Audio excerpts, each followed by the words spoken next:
നമസ്കാരം രുചികയുടെ ലോകത്തിലേക്ക് എല്ലാവർക്കും ഒരിക്കൽ കൂടി സ്വാഗതം. ഇന്ന് നമ്മൾ ഒരു റൈസ് റെസിപ്പി ആയിട്ടാണ് വന്നിരിക്കുന്നത്. കുട്ടികൾക്കൊക്കെ നമ്മൾ സ്കൂളിലേക്ക് സിംഗിൾ റൈസ് കൊടുത്തു വിടാവുന്നതാണല്ലോ ഏറ്റവും എളുപ്പം അവർക്ക് കഴിക്കാനൊക്കെ ആയാലും. അപ്പോൾ അങ്ങനെയൊക്കെ കൊടുത്തു വിടാം. അതുപോലെ തന്നെ നമുക്ക് വീട്ടിൽ ഗസ്റ്റ് വരുമ്പോഴും അങ്ങനെ സ്പെഷ്യലായിട്ടൊക്കെ ഉണ്ടാക്കുമ്പോഴും ഒക്കെ ഉണ്ടാക്കാവുന്നതാണ്. അടിപൊളി ടേസ്റ്റാണ്. അപ്പോൾ നമുക്ക് നോക്കാം ഈ ഒരു തേങ്ങാച്ചോറ് നമ്മൾ എങ്ങനെയാണ് ഉണ്ടാക്കുന്നത്, അതിന് എന്തൊക്കെ കാര്യങ്ങളാണ് നമുക്ക് ആവശ്യമായിട്ടുള്ളത് എന്നൊക്കെ.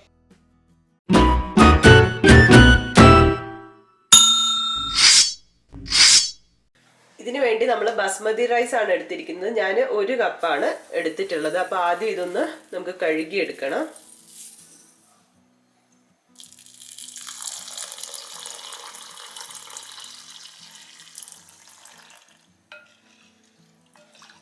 ഇനി നമുക്ക് തേങ്ങാപ്പാലാണ്, നമ്മൾ തേങ്ങാപ്പാലിലാണ് ഈ ചോറ് വേവിച്ചെടുക്കുന്നത്. അപ്പം 1 കപ്പാണ് നമ്മൾ ബസ്മതി റൈസ് എടുത്തിരിക്കുന്നത്. ഇവിടെ നമ്മൾ 2 കപ്പ് തേങ്ങാപ്പാൽ എടുത്തിട്ടുണ്ട്. 2-ാം പാൽ എടുത്താൽ മതി. ഇത് ഉണ്ടാക്കാൻ വേണ്ടി ഒരു പാത്രം വെച്ചു. ഇനി നമുക്ക് ഇതിലേക്ക് അരി ഇട്ട് കൊടുക്കാം.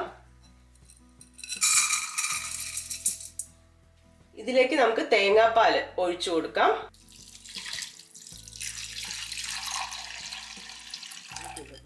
ഇനി ഇതിനു വേണ്ടി കുറച്ച് സ്പൈസസ് ഇടുന്നുണ്ട്. 4-5 ഗ്രാമ്പൂ, അതുപോലെ ഒരു കഷ്ണം പട്ട, ജാതിപത്രി, ബേ ലീഫ് എല്ലാം കൂടെ ഇട്ട് കൊടുക്കാം. ഇതിലേക്ക് ആവശ്യത്തിന് ഉപ്പും കൂടെ ചേർത്ത് കൊടുക്കാം.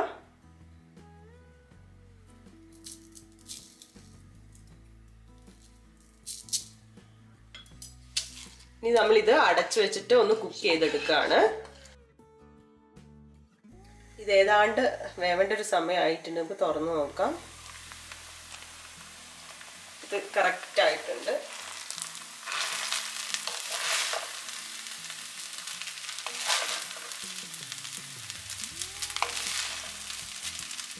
ഇനി നമുക്ക് സ്റ്റവ് ഓഫ് ചെയ്യാം.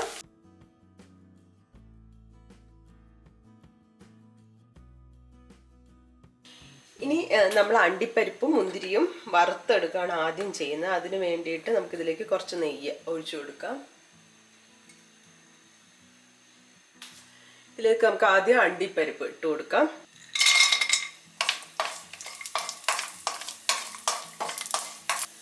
ഇനി ഇതിലേക്ക് മുന്തിരി ഇട്ട് കൊടുക്കാം.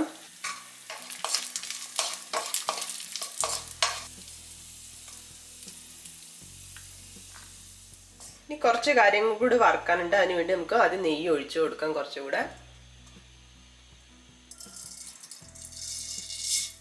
1/2 ടീസ്പൂൺ ജീരകം.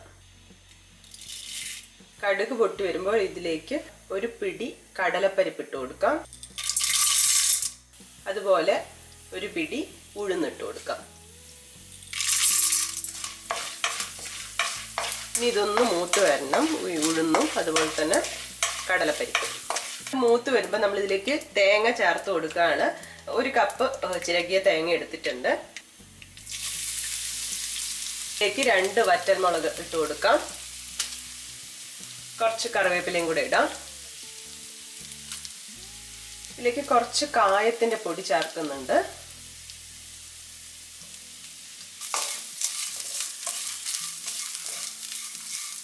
ജസ്റ്റ് ഒന്ന് ചൂടായാൽ മാത്രം മതി. ഇതിന്റെ കളറൊന്നും മാറി വരരുത്. അതായത് ഒന്നും വെള്ളം വലിയാന്ന് പറയില്ലേ, അത് മാത്രം. ഇത് ഏതാണ്ട് ആയിട്ടുണ്ട്. കളറൊന്നും മാറിയിട്ടില്ല. വെള്ളമൊക്കെ ഒന്ന് വറ്റി വന്നിട്ടുണ്ട്. ഇനി നമ്മൾ ഇതിലേക്ക് ചോറിട്ട് കൊടുക്കാൻ പോവാണ്.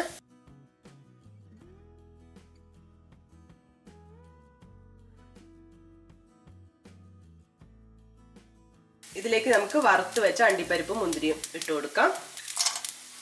ഇനി നല്ലപോലെ മിക്സ് ചെയ്തെടുക്കാം.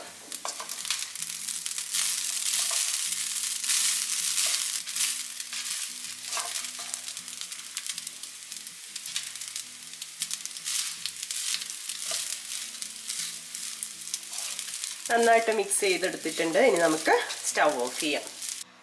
അങ്ങനെ നമ്മുടെ തേങ്ങാ ചോറ് ഇവിടെ റെഡി ആയിട്ടുണ്ട്. തേങ്ങാപ്പാലിലും ആണ് ഉണ്ടാക്കിയിരിക്കുന്നത്. നമ്മൾ കുറേ തേങ്ങ ഇടുകയും ചെയ്തിട്ടുണ്ട്, ചിരകിയിട്ട് ഇട്ടുകയും ചെയ്തിട്ടുണ്ട്. അപ്പോൾ അടിപൊളി ടേസ്റ്റാണ്.